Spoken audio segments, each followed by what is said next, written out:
ନମସ୍କାର। ଆଜି ବି ସେଇ ମୋ କାଳୁର କଥା, ଆମ ପ୍ରିୟ ଜଗନ୍ନାଥଙ୍କ କଥା। ପ୍ରିୟ କାଳୁର କଥା ମାନେ ମୁଁ ଆଗରୁ ଅନେକ ବାର କହିଛି ଯେ କାଳୁ ସହିତ ମୋର ଦୈନନ୍ଦିନ ଜୀବନର ସମ୍ପର୍କ, କାଳୁ ସହିତ ମୋର ସମ୍ପର୍କକୁ କିଛି ବନ୍ଧୁ ଅଛନ୍ତି ଠିକ୍ ଭାବେ ବୁଝିପାରୁନାହାନ୍ତି ବା ଧରି ପାରୁନାହାନ୍ତି। ତାର ଏକମାତ୍ର କାରଣ ହେଲା ଆମେ ଯେଉଁ ମଣିଷମାନେ ଏ ସଂସାରରେ ଆତଯାତ ହଉଛେ, ଆମମାନଙ୍କର ମନ ଭିତରେ ଜନ୍ମ ଜନ୍ମାନ୍ତରର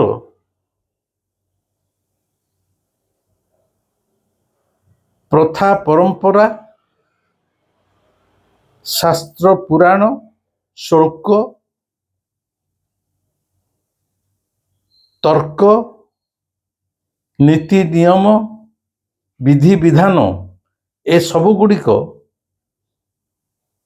ଖାଲି ବସା ବାନ୍ଧି ରହିଛନ୍ତି ତା ନୁହେଁ, ଆମ ନିଜ ଜୀବନର ନିଜସ୍ୱ ଚିନ୍ତା ଚେତନାକୁ ସେମାନେ ସମ୍ପୂର୍ଣ୍ଣ କବଳିତ କରିସାରିଛନ୍ତି। ତେଣୁ ଆମେମାନେ ପ୍ରକୃତ ସତ୍ୟ ପାଖରେ ପହଞ୍ଚି ପାରୁନାହେଁ। ଯେତେବେଳେ ଯାହା ଆମେ କହୁଛେ ବା ଭାବୁଛେ ସବୁ କିଛି ଶାସ୍ତ୍ର ଦ୍ୱାରା ପରିଚାଳିତ। ଶାସ୍ତ୍ରଟାକୁ ଆମେ ଗଣ୍ଠି ଧନ ବୋଲି ଧରି ନେଇଛେ, କିନ୍ତୁ ଶାସ୍ତ୍ର ଭୁଲ କି ଠିକ୍ ମୁଁ ତା କହୁନାହିଁ। ମୁଁ କେବଳ ଗୋଟିଏ କଥା କହୁଛି ଯେ ଆମ କାଳୁ ହେଲା ସମସ୍ତ ଶାସ୍ତ୍ରରୁ ଉର୍ଦ୍ଧ୍ୱରେ। ଆମେ ତାକୁ ଶାସ୍ତ୍ର ଭିତରେ ନୀତି ନିୟମ ଭିତରେ ବାନ୍ଧି ରଖିପାରିବା ନାହିଁ। ଯେଉଁମାନେ ଶ୍ରୀ ଜଗନ୍ନାଥଙ୍କୁ ଶାସ୍ତ୍ର ଭିତରେ ଶ୍ଳୋକର ଉଚ୍ଚାରଣ ଭିତରେ ଆଜି ଯାଏଁ ବାନ୍ଧି ରଖିଛନ୍ତି, ସେମାନଙ୍କୁ ମୋର ପ୍ରଶ୍ନ, ସେମାନଙ୍କର ଜଗନ୍ନାଥଙ୍କ ସହିତ ବ୍ୟକ୍ତିଗତ ସମ୍ପର୍କ ଯୋଡ଼ି ହେଲାଣି କି? ସ୍ୱୟଂ ଶ୍ରୀ ଜଗନ୍ନାଥ ତାଙ୍କ ଉପଲବ୍ଧିରେ ଆସିଲେଣି କି? ଯଦି ଜଗନ୍ନାଥ କେବଳ ତମର ମନ୍ତ୍ର ଉଚ୍ଚାରଣରେ, ଡଗଡଗ କରି ଶ୍ଳୋକ ବୋଲିବାରେ ବା ଶାସ୍ତ୍ରର ବିଧିବିଧାନ ଭିତରେ ଥାନ୍ତେ, ତାହେଲେ ଆଜି ଭାରତବର୍ଷରେ ଯେଉଁମାନେ ପ୍ରତିଦିନ ଘଣ୍ଟା ଘଣ୍ଟା ଧରି ଜଗନ୍ନାଥଙ୍କୁ ପୂଜା କରୁଛନ୍ତି, ଜଗନ୍ନାଥଙ୍କ ନାଁରେ ନାନାଦି ସେମିନାର କରୁଛନ୍ତି, ନିଜକୁ ଗବେଷକ ବୋଲି ବୋଲେଇ ହେଉଛନ୍ତି, ଯେତେ ଯେତେ ମନ୍ଦିର ଭିତରେ ଯେତେ ଯେତେ ପଣ୍ଡିତ ପୁରୋହିତ ସମସ୍ତେ ଜଗନ୍ନାଥଙ୍କ ସହିତ ଯୋଡ଼ି ହେଇ ସାରନ୍ତେଣି ବା ବ୍ୟକ୍ତିଗତ ସମ୍ପର୍କରେ ଯୋଡ଼ି ହେଇ ସାରନ୍ତେଣି। ବନ୍ଧୁ, ଏତେ ସହଜ କଥା ନୁହେଁ। ଏବଂ ଏଇଠାରେ ଏଇ ଗତ ଭିଡ଼ିଓଟିରେ ଜଣେ ବନ୍ଧୁ ମନ୍ତବ୍ୟ ଦେଇଛନ୍ତି, ତାଙ୍କ ମନ୍ତବ୍ୟକୁ ସମ୍ମାନ ଜଣେଇ ମୁଁ କହୁଛି। ସେ ଲେଖିଛନ୍ତି ଯେ ଭଗବାନଙ୍କୁ ବାରମ୍ବାର ସ୍ଥାନାନ୍ତର କରାଯାଏନି। ସ୍ଥାନାନ୍ତର ମାନେ ମୁଁ ଆପଣଙ୍କୁ ମୋ କାଳୁକୁ ଦେଖେଇଲି, ବର୍ତ୍ତମାନ ତାକୁ ମୁଁ ନେଇ ଥୋଇ ଦଉଛି। ଏଇ ଯୋଉ ଥୋଇଦେଲି, ସେଇ ବନ୍ଧୁଙ୍କର କହିବା କଥା ଯେ ଜଗନ୍ନାଥଙ୍କୁ ବାରମ୍ବାର ସ୍ଥାନାନ୍ତରିତ କରାଯାଏନି। ତେଣୁ ସେ ଉପଦେଶ ଦେଇଛନ୍ତି, ବରଂ ଆପଣ ଆପଣଙ୍କ କ୍ୟାମେରାଟା ଜଗନ୍ନାଥଙ୍କ ଆଡ଼େ ବୁଲେଇ ଦିଅନ୍ତୁ ପଛେ, କିନ୍ତୁ ତାଙ୍କୁ ଦେଖେଇକି ପୁଣି ଦେଇ ଥୋଇ ଦେଉଛନ୍ତି, ଏଇଟା ଠିକ୍ ନୁହେଁ। ଭଗବାନଙ୍କୁ ବାରମ୍ବାର ସ୍ଥାନାନ୍ତରିତ କରାଯାଏ ନାହିଁ। ମୁଁ କୌଣସି ଶାସ୍ତ୍ରକୁ ଶାସ୍ତ୍ରର ଗୁଳା ଭିତରେ ଚାଲିବା ମଣିଷ ନୁହେଁ। ତେଣିକି କାହାକୁ ଭଲ ଲାଗୁ ବା ନ ଲାଗୁ, ଯେବେଠାରୁ ଜଗନ୍ନାଥଙ୍କ ସହିତ ମୋର ବ୍ୟକ୍ତିଗତ ସମ୍ପର୍କ ଯୋଡ଼ି ହୋଇଗଲାଣି, ଜଗନ୍ନାଥଙ୍କୁ ସ୍ୱଚକ୍ଷୁରେ ମୁଁ ଦର୍ଶନ କରିବାର ବିରଳ ସୌଭାଗ୍ୟ ପାଇସାରିଛି ଏବଂ ନୀତି ପ୍ରତିଦିନ କେତେବେଳେ ଇଙ୍ଗିତରେ, କେତେବେଳେ ବିଭିନ୍ନ ଘଟଣାମାନଙ୍କ ମାଧ୍ୟମରେ ମୋ କାଳୁ ତାର ଉପସ୍ଥିତିଟାକୁ ନୀତି ପ୍ରତିଦିନ ପ୍ରତି ମୁହୂର୍ତ୍ତରେ ପ୍ରତିପାଦିତ କରୁଛି। ସେବେଠାରୁ ମୁଁ ଶାସ୍ତ୍ରକୁ ଆଉ ଗଣ୍ଠି ଧନ ଭଳି ଧରି ରଖି ନାହିଁ। ତେବେ ଯୋଉ ବନ୍ଧୁ ଜଣକ କହିଲେ ଭଗବାନଙ୍କୁ ବାରମ୍ବାର ସ୍ଥାନାନ୍ତରିତ କରାଯାଏନି, ତେଣୁ ଆପଣ ଯୋଉ ଜଗନ୍ନାଥଙ୍କୁ ଦେଖାଉଛନ୍ତି ପୁଣି ନେଇ ଥୋଇ ଦଉଛନ୍ତି, ଏଇଟା ଠିକ ହଉନି ବୋଲି ସେ ଉପଦେଶ ଦେଇଛନ୍ତି।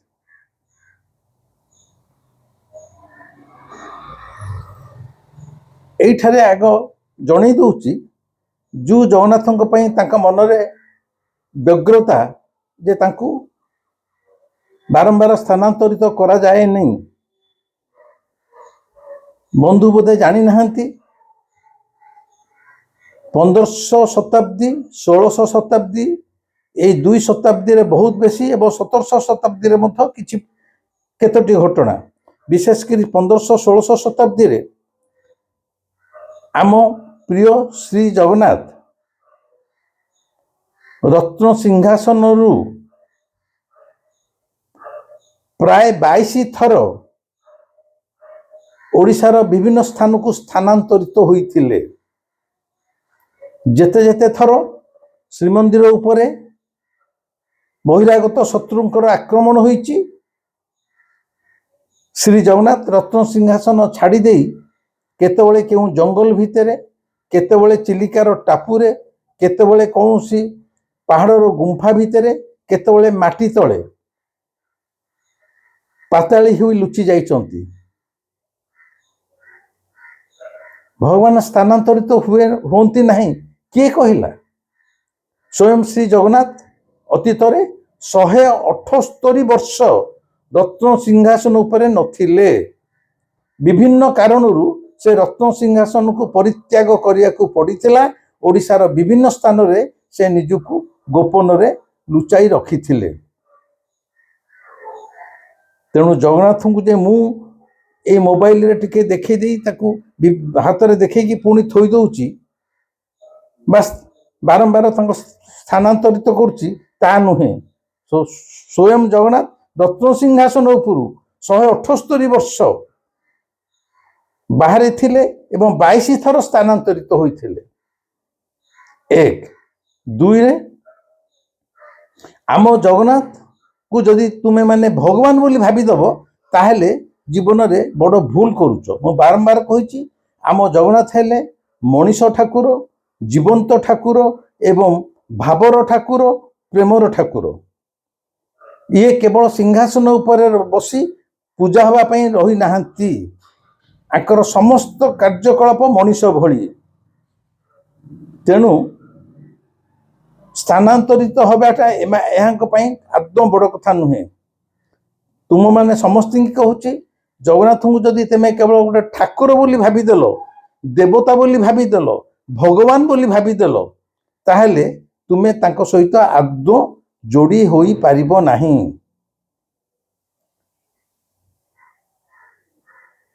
ତାଙ୍କୁ ତୁମର ନିଜ ଘରର ଜଣେ ମଣିଷ ଭଳି ମୁରବୀ ହିସାବରେ ଗ୍ରହଣ କରିନେଲେ, ଦେବତା ଆସନରେ ନୁହଁ, ଯେମିତି ଆମ ଘରର ଜଣେ ମୁରବୀ, ତାହେଲେ ହୁଏତ ତାଙ୍କର କରୁଣା ମିଳିପାରେ ବା ତାଙ୍କର ସାନ୍ନିଧ୍ୟ ଲାଭ ହୋଇପାରେ। ତାଙ୍କୁ ଠାକୁର ବା ଦେବତା ବା ଭଗବାନ ଭାବିଦେଲେ ତମେ ପଥ ହୁଡ଼ିଲ। ଆମ ଘରେ ଆମର ବୁଢ଼ା ବାପାଟେ ଅଛି, ଆଜି ଏ ଘରେ ଶୋଇଛନ୍ତି, ଏ ଘର ରିପେୟାର ହବ, ହୁଏତ ଆମେ ନେଇକି ତାଙ୍କୁ ଆଉ ଗୋଟେ ଘରେ ତାଙ୍କର ଖଟ ପକେଇ ଦଉଛେ, ଆମେ କହୁଛେ ବାପା ଏଥର ତମେ ଏଇ ଘରେ ଶୋଇବ। ଘରେ କ'ଣ ଆମ ବାପା ଏଠା ସେଠା ହଉନାହାନ୍ତି? ଯଦି ହେଇପାରୁଛନ୍ତି ଆମ ଘରେ ଆମ ବାପା, ତାହେଲେ ଜଗନ୍ନାଥ କାହିଁକି ହେବେ ନାହିଁ? ଜଗନ୍ନାଥଙ୍କୁ ତମେ ଯେଉଁଭଳି ଭାବରେ ଭଲ ପାଇବ ସେଇଭଳି ଭାବରେ ସେ ତମକୁ ଦେଖିବେ। ମୁଁ ଗୋଟେ ଭିଡ଼ିଓରେ କହିଥିଲି ଜଗନ୍ନାଥ ମୋର ପ୍ରେମିକା। ଆଉ ଜଣେ ବନ୍ଧୁ ଲେଖିଲେ ଯେ ଜଗନ୍ନାଥ ହେଉଛନ୍ତି ପରମ ପୁରୁଷ, ତାଙ୍କୁ ଆପଣ ପ୍ରେମିକା ବୋଲି କିଭଳି କହିଦେଲେ? ମୁଁ ଜାଣିଛି ଏହା ପାଇଁ ଆପଣଙ୍କ ଭିତରେ କିଛି ଉତ୍ତର ନଥିବ। ସେ ଆଗୁଆ ସେ ବନ୍ଧୁ ଜଣକ ନିଷ୍କର୍ଷରେ ପହଞ୍ଚିଗଲେ ଯେ ଯେହେତୁ ମୁଁ କହିଛି ଜଗନ୍ନାଥ ମୋର ପ୍ରେମିକା କିନ୍ତୁ ସେ ହେଉଛନ୍ତି ପରମ ପୁରୁଷ, ମୁଁ ଏହାର ଉତ୍ତର ଦେଇପାରିବିନି। ନା, ମୁଁ ମୂର୍ଖ, ମୋର ଶାସ୍ତ୍ର ଉପରେ ଜ୍ଞାନ ନାହିଁ, ମୁଁ ମୂର୍ଖ। ମୁଁ କେବଳ ଜଣେ ପ୍ରେମୀ ପୁରୁଷ, ଜଗନ୍ନାଥଙ୍କୁ ମୁଁ ପ୍ରେମ କରେ। ସେଣିକି ସେ ପ୍ରେମିକା ହେବେ କି ପ୍ରେମିକ ହେବେ ସେ ଆମ ଦୁହିଁଙ୍କ ଭିତରର କଥା, ବ୍ୟକ୍ତିଗତ ସମ୍ପର୍କର କଥା। এই ଜଗନ୍ନାଥ ପରମ ପୁରୁଷ এইଟା କ'ଣ ସେ ବନ୍ଧୁଙ୍କର ନିଜସ୍ୱ ମନ୍ତବ୍ୟ? ଏହା ମଧ୍ୟ ଉଦ୍ଧାର କରା ଜ୍ଞାନ ଶାସ୍ତ୍ରରୁ। ଶାସ୍ତ୍ର କହିଦେଇଛି ଜଗନ୍ନାଥ ପରମ ପୁରୁଷ। ଯେହେତୁ ଶାସ୍ତ୍ର କହିଦେଲା, ସେଇ ଶାସ୍ତ୍ରଟାକୁ ସେ ଧରିକି ବସିଛନ୍ତି।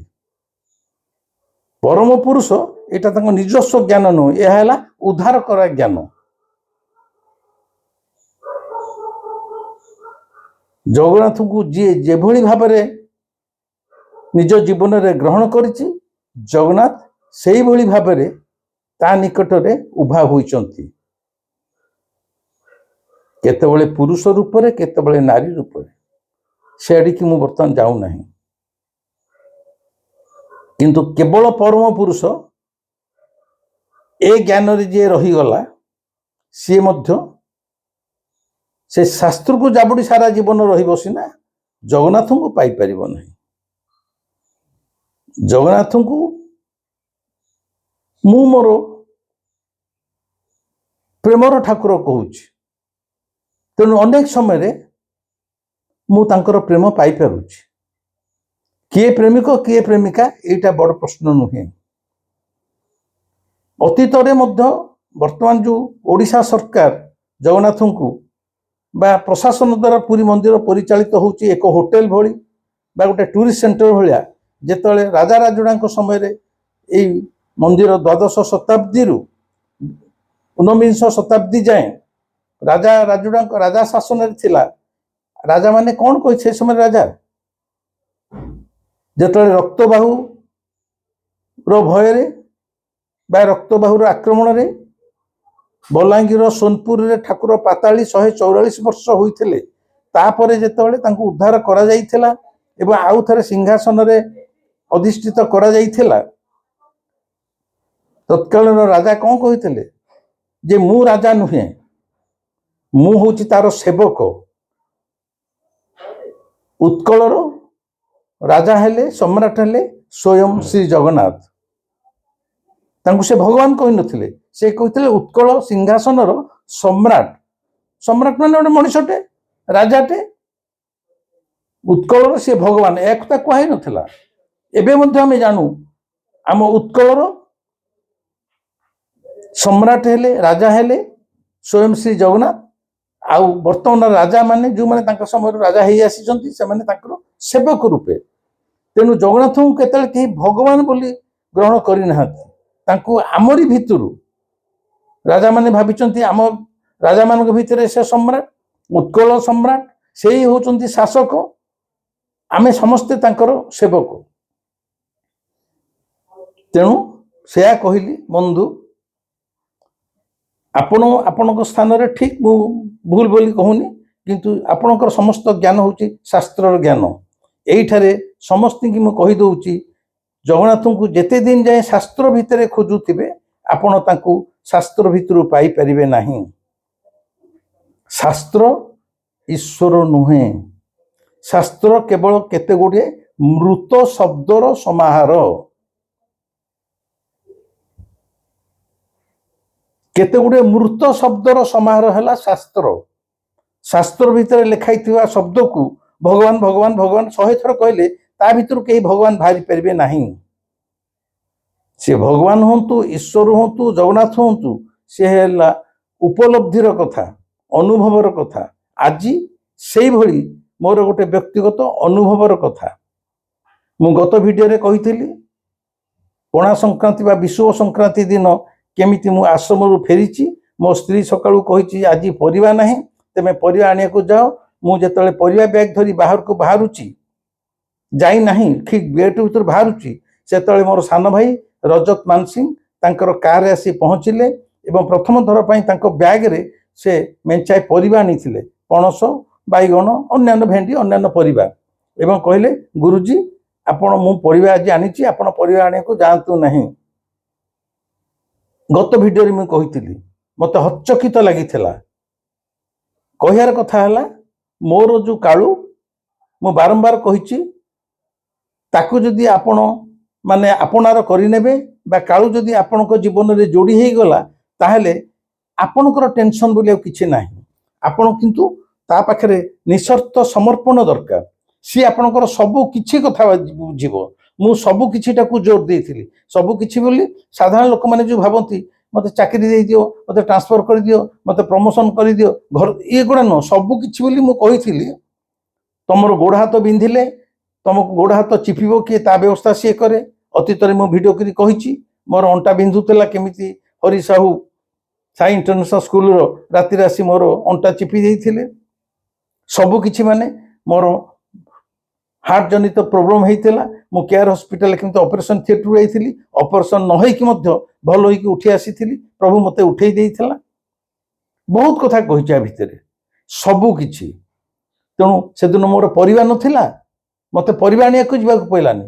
ଜଣେ ଘରକୁ ଆସିଲେ ଫଳମୂଳ ଆଣିବ, ମିଠା ଆଣିବ କି ଆଉ କିଛି କ'ଣ ଆଣିବ, କିନ୍ତୁ ରଜତ ମାନସିଂ ସାନ ଭାଇଟି ସେଦିନ ମୋ ପାଇଁ ପରିବା ହିଁ ଆଣିଥିଲା। ସତେ ଯେମିତି କାଳୁ କହିଲା ଯେ ତୋର ଯିବା ଦରକାର ନାହିଁ, ତୋର ପରିବା ନାହିଁ, ମୁଁ ତୋତେ ପରିବା ପଠେଇଦେଲି। এটা ଭାବିବା କଥା, ଜଣେ ପରିବା କାହିଁକି ସକାଳୁ ଫେରେ ଠିକ୍ ଯେତିକି ବେଳକୁ ମୁଁ ଯାଉଛି ଠିକ୍ ସେତିକି ବେଳେ ସେ ପରିବା ନେଇକି ଆସିଛନ୍ତି। ଏବଂ ତାପରେ ଯେତେବେଳେ ମୁଁ ଯାଇଛି ମାର୍କେଟ ଦେଖିଛି ସେଦିନ ବିଷୁବ ସଂକ୍ରାନ୍ତି ପାଇଁ ଆମର ସ୍ଥାନୀୟ ମାର୍କେଟ ସମ୍ପୂର୍ଣ୍ଣ ବନ୍ଦ ଥିଲା।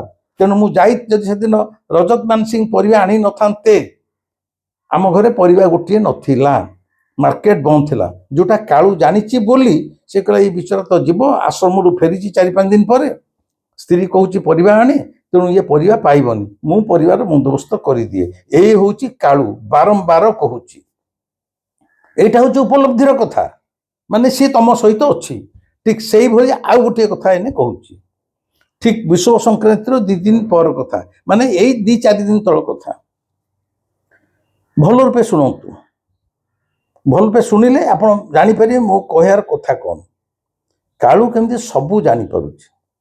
ବିଷୁବ ସଂକ୍ରାନ୍ତିର 2 ଦିନ ପରେ ମୋ ଆଶ୍ରମକୁ ନେଇ ଏକ ବିଶେଷ କାମ ମୋର କଟକର ଜଣେ ଆଡଭୋକେଟଙ୍କ ପାଖରେ ମୋର କାମ ଥିଲା। ମୁଁ ଆଶ୍ରମରେ ଥିଲାବେଳେ ସେ ଆଡଭୋକେଟଙ୍କ ସହିତ ଫୋନରେ କଥାବାର୍ତ୍ତା ହେଇଥିଲି।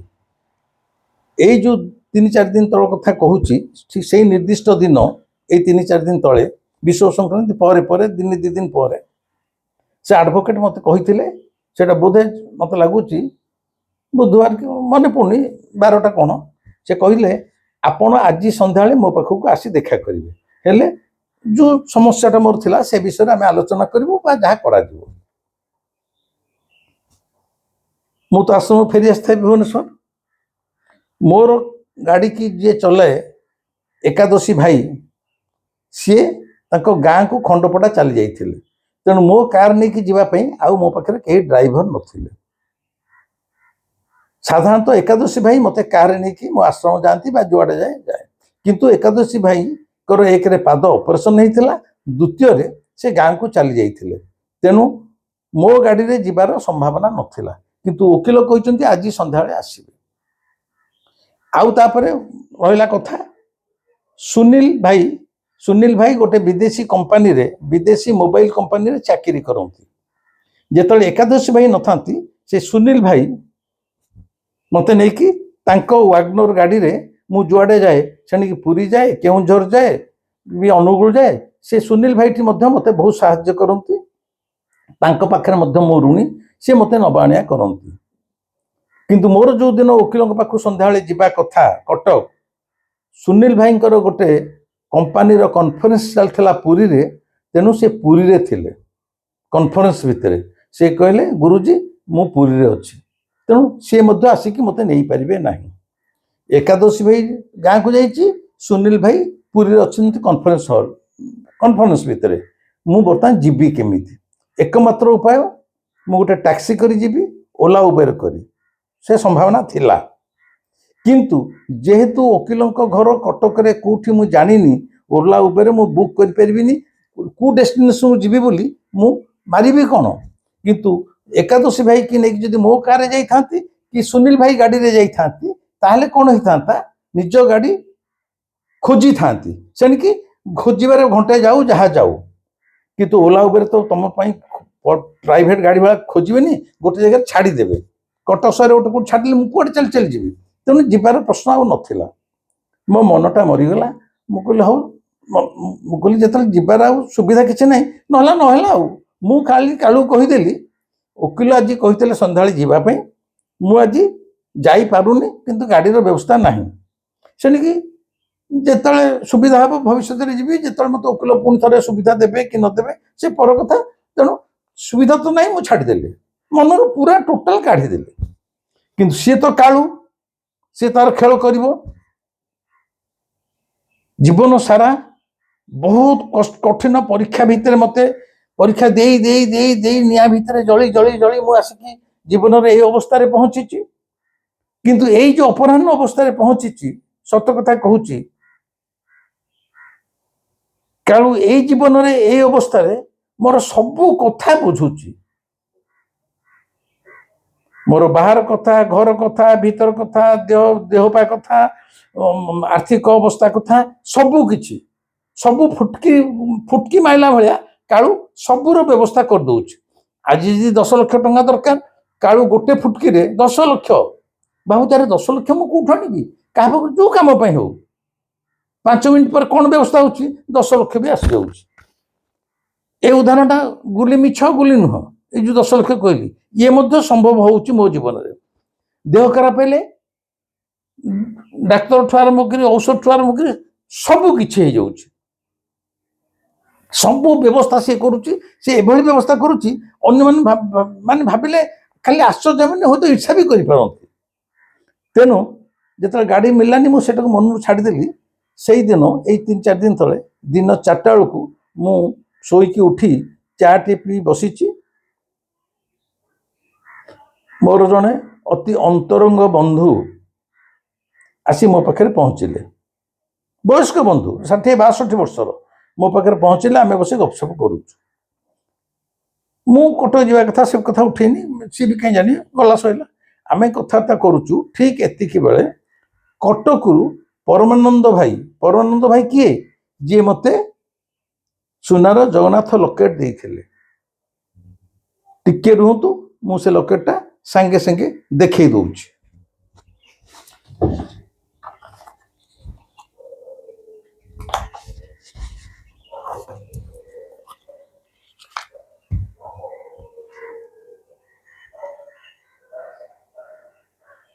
এই লকেট, এই ଯୋଉ ଟିକି ସୁନାର ଲକେଟଟି, এইଟି ପରମାନନ୍ଦ ଭାଇ ମୋତେ ଦେଇଥିଲେ। ପରମାନନ୍ଦ ଭାଇ ମଧ୍ୟ ମୋ ଆଦର୍ଶରେ ଅନୁପ୍ରାଣିତ, ଅନୁଗାମୀ। ମୋର ଭଲ ମନ୍ଦ କଥା ସେ ବୁଝୁଛନ୍ତି। ତାଙ୍କ ସହିତ ସମ୍ପର୍କ ମଧ୍ୟ ମୋର ଆଶ୍ରମ ମାଧ୍ୟମରେ ବା ମୋର ଧ୍ୟାନ ଶିବିର ମାଧ୍ୟମରେ ତାଙ୍କ ସହିତ ସମ୍ପର୍କ ସ୍ଥାପନ ହେଇଥିଲା। ବର୍ତ୍ତମାନ କଥା ହେଲା,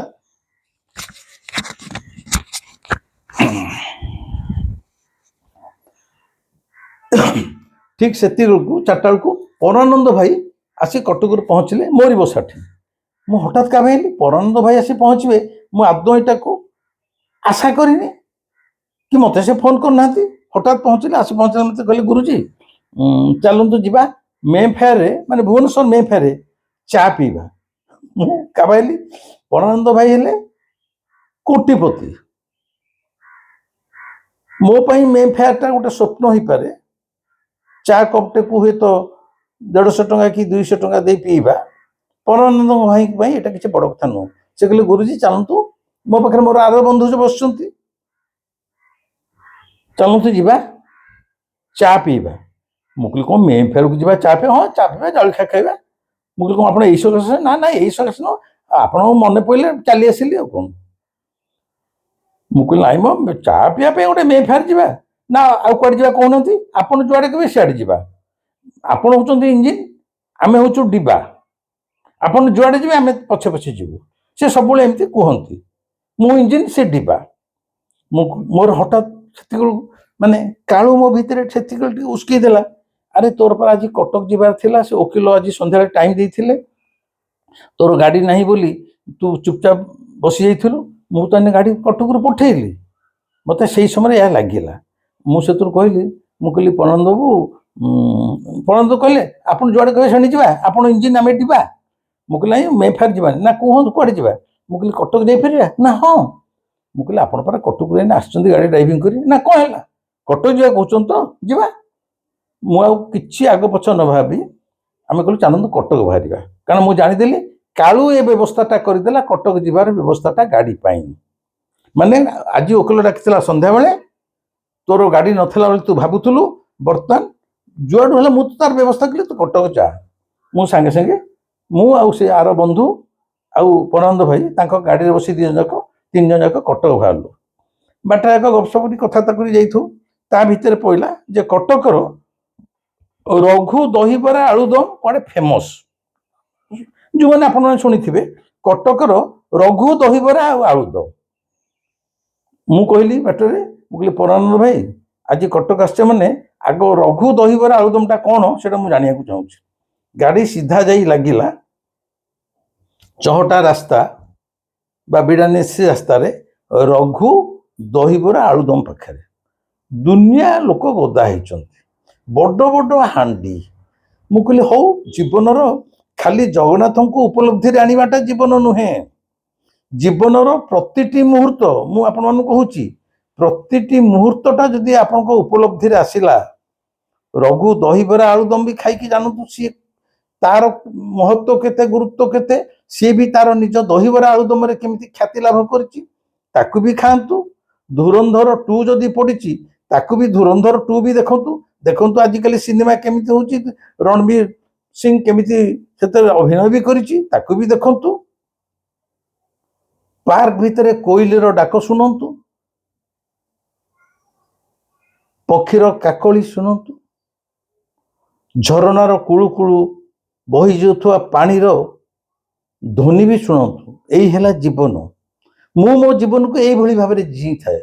ଯଦି କେହି ଭାବୁଥିବେ ଇଏ ତ ଗେରୁଆ ପିନ୍ଧୁଛି, ଆଶ୍ରମ କରୁଛି, ଇଏ ଗୋଟେ ସାଧୁ, ସାଧୁ ଫାଧୁ ମୁଁ ନିଜକୁ ଭାବେନି। ମୁଁ କେବଳ ଭାବେ ଏ ସଂସାରରେ ମୁଁ ଗୋଟେ ଛୋଟିଆ ମାଟିର ପୂର୍ଣ୍ଣ ମଣିଷ। ଈଶ୍ୱର ଏଇ ଯେଉଁ ସୃଷ୍ଟିଟାକୁ ତିଆରି କରିଛନ୍ତି, ତାର ପ୍ରତିଟି କଣ ଅନୁକୋଣ ବାଲି ଧୂଳିକଣାକୁ ମୁଁ କେବଳ ମୋ ଭିତରେ ଆତ୍ମସାତ କରିବି, ଏଇ ଜୀବନଟାକୁ ଚିହ୍ନିବି, ଜୀବନଟାକୁ ଉପଭୋଗ କରିବି। କାରଣ ମୋ ଗୁରୁ କହିଥିଲେ life is a celebration, you just celebrate each moment of your life. ଜୀବନଟା ଏକ ଉତ୍ସବ, ମୋ ଗୁରୁ କହିଛନ୍ତି ଜୀବନଟା ଏକ ଉତ୍ସବ, ପ୍ରତିଟି ମୁହୂର୍ତ୍ତକୁ ଗୋଟେ ଉତ୍ସବ ଭଳି ତୁ ପାଳନ କର। ତେଣୁ ଗାଡ଼ି ଯାଇ ଲାଗିଲା ପରମାନନ୍ଦ ଭାଇଙ୍କର ଦାମୀ ହ୍ୱାଇଟ୍ କାର୍ ଲାଗିଲା ରଘୁ ଦହିବରା ଆଳୁଦମ ପାଖରେ। ପରମାନନ୍ଦ ଭାଇ, ମୋର ଯେଉଁ ଆର ବନ୍ଧୁ ଜଣକ, ସିଏ ଏବଂ ମୁଁ 3 ଜଣ 3 ଠୋଲାରେ ରଘୁ ଦହିବରା ଆଳୁଦମ ଆଗ ପ୍ରଥମେ ଖାଇଲୁ। ଭୀଷଣ ରାଗ, ଭୀଷଣ, ନାକରୁ ପାଣି ବାହାରି ପଡ଼ିବ। କିନ୍ତୁ ସେଇ ରାଗରେ ପରମାନନ୍ଦ ଭାଇ ତ ହେଉଛନ୍ତି କଟକର ଲୋକ, ସେ ଆମେ ଖାଇସାରିଲା ପରେ ସେ ଆହୁରି ଥରେ ମଧ୍ୟ ସେ ଦହି ପାଣି ଆହୁରି ଦହିବରା ଖାଇ ବେଶ ପୁଣି ଆମେ ଚାଲିଲୁ ଆମ ଓକିଲଙ୍କ ପାଖକୁ। କିନ୍ତୁ ଓକିଲଙ୍କ ଘର ଆମେ ଜାଣିନୁ କୋଉଠି। ବ୍ରହ୍ମଚାରୀ ସତ୍ୟ ଚୈତନ୍ୟ ଜଣେ ଜଣାଶୁଣା ଭଲ ଶୁଦ୍ଧ ସାଧୁ ଜଣେ, ସିଏ ବି ରହନ୍ତି ତୁଳସୀଦାସ ଆଶ୍ରମରେ ଏବଂ ଚହଟା ଆଶ୍ରମରେ, ଯେଉଁଠି ଅଶିବାନନ୍ଦ ସରସ୍ୱତୀ ଥିଲେ, ଯାହାଙ୍କର ଦେହାନ୍ତ ହୋଇଯାଇଛି। ଅଶିବାନନ୍ଦ ସରସ୍ୱତୀଙ୍କର ସେ ହେଲେ ଡାଇରେକ୍ଟ ଶିଷ୍ୟ। ସେ ଚହଟାର ମୁଖ୍ୟ ଏବଂ ତୁଳସୀଦାସ ଆଶ୍ରମରେ ମଧ୍ୟ ସେ ମୋ ସହିତ ଅନେକ ସମୟରେ ରୁହନ୍ତି। ତାଙ୍କୁ ଫୋନ କରାଗଲା, ସିଏ ଜାଣନ୍ତି ଓକିଲଙ୍କ ବସା, ସିଏ ବି ଆସି ତୁଳସୀଦାସ ଆଶ୍ରମରୁ ମୋଟରସାଇକେଲ ଆସି ଆମ ପାଖରେ ପହଞ୍ଚିଲେ। ଆମେ ସମସ୍ତେ କାରରେ ବସିକି ଯେଉଁ ଓକିଲ ସେଇ ସନ୍ଧ୍ୟାକୁ ଡାକିଥିଲେ ସେଠାରେ ପହଞ୍ଚିଲୁ। ତାଙ୍କ ସହିତ ଦେଖା ହେଲା। ଯେଉଁ କାର୍ଯ୍ୟରେ ଯାଇଥିଲୁ ସେ କାର୍ଯ୍ୟ ସମ୍ପର୍କରେ ସେଠି ଆଲୋଚନା ହେଲା। ସାଙ୍ଗେ ସାଙ୍ଗେ ଡ୍ରାଫ୍ଟ ତିଆରି ହେଲା। ତିଆରି ହେଲା ପରେ ଯେଉଁ ଡ୍ରାଫ୍ଟ ଯେଉଁ କାମ ପାଇଁ ଯାଇଥିଲୁ ସେଇଟା ଗୋଟେ ରେଜିଷ୍ଟ୍ରେସନ ହେବା କଥା, ଗୋଟେ ନିର୍ଦ୍ଦିଷ୍ଟ କାମ ପାଇଁ ଯାଇଥିଲୁ। ମୁଁ ପଚାରିଲି କେତେ ଜଣ ନିହାତି ସଂଖ୍ୟା ହେଲେ ଏଟା ରେଜିଷ୍ଟ୍ରେସନ ହେଇପାରିବ? ଏଠି ବି ଦେଖନ୍ତୁ କାଳୁର ଖେଳ।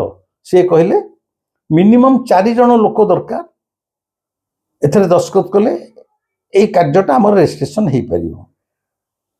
ଆମେ ଠିକ୍ ଥିଲୁ 4 ଜଣ, ମୁଁ, ବ୍ରହ୍ମଚାରୀ ସତ୍ୟ ଚୈତନ୍ୟ, ପରମାନନ୍ଦ ଭାଇ ଏବଂ ଆର ବନ୍ଧୁ ଜଣକ ନାଁ ମୁଁ ଏଇ ସକାଶେ କହୁନି।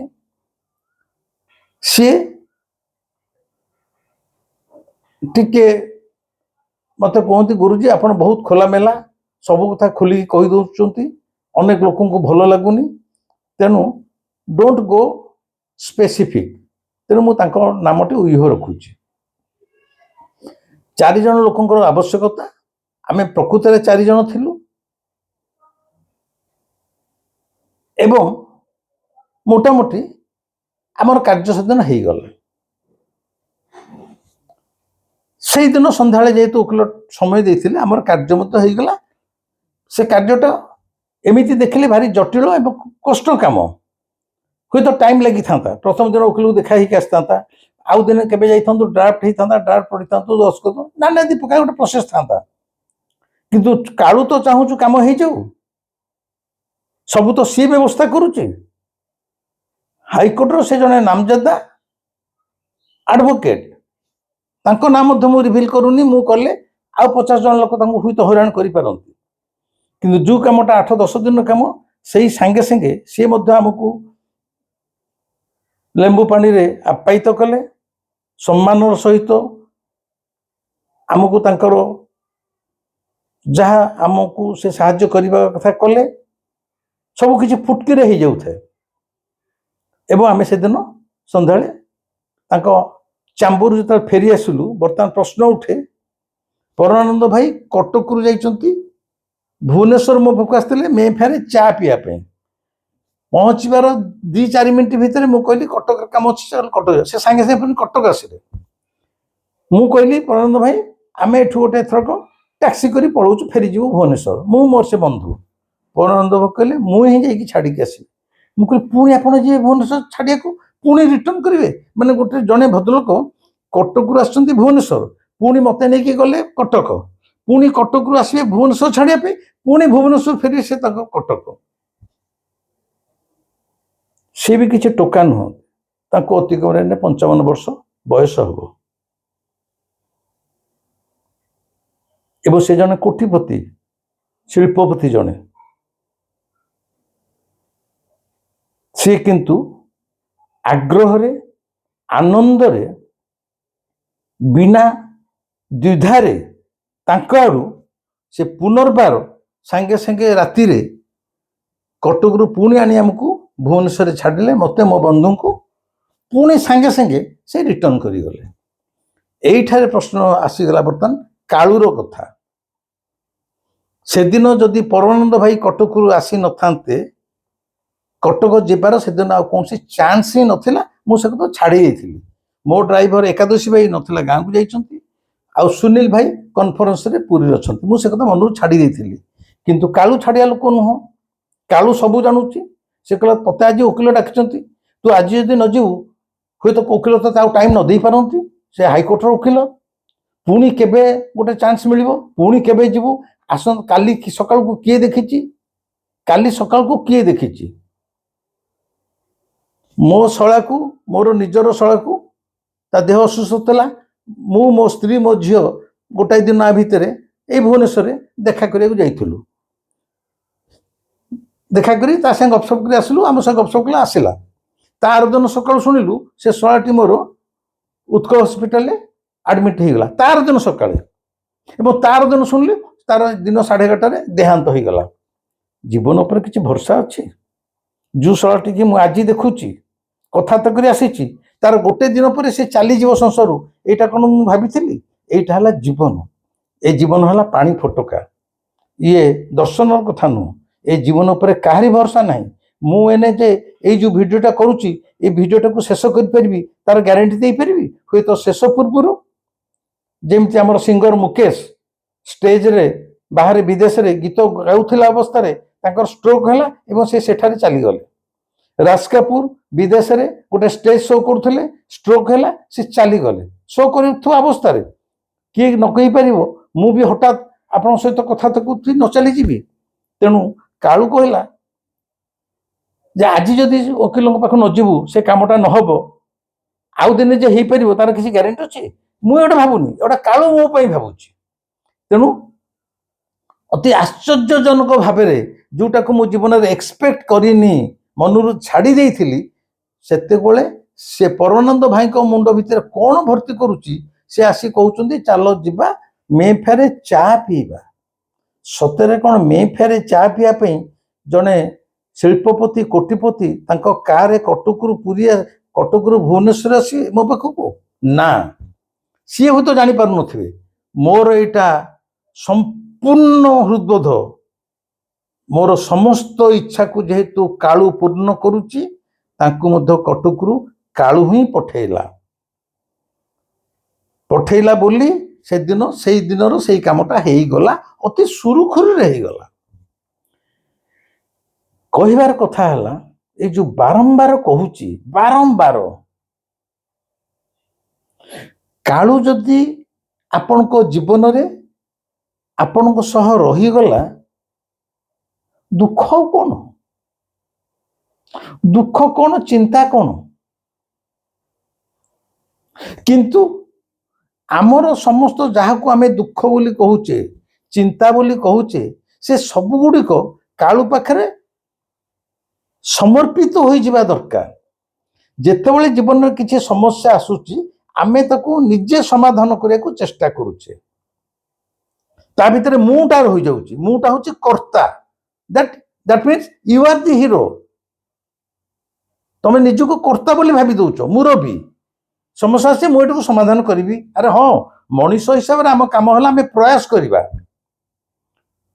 किंतु जदि तुम निजे कर्ता बोली भावीदेल ताहले तुम हाथ में क्षमता नहीं समस्यार समाधान करवा बा दुखरु निवृत्त हवा जीवन रे समस्त चिंता समस्त जहाँ मन भीतर आसुची किछि रखनी ताकू कालू पाखरे समर्पी दियो मोर बोली एठी किछि नहीं मोर चिंता बोली किछि नहीं तोर जहा इच्छा ताहा पूर्ण हो जीवन रे गोटे कथा गोटे मंत्र मंत्र वाला जो सब गुरुबानी दियंती बड़ बड़ श्लोक कि संस्कृत शब्दटा मंत्र नुह मु आज आपन गोटे सरल मंत्र दूची एईटा को आपण प्रतिदिन 108 थर जप करंतु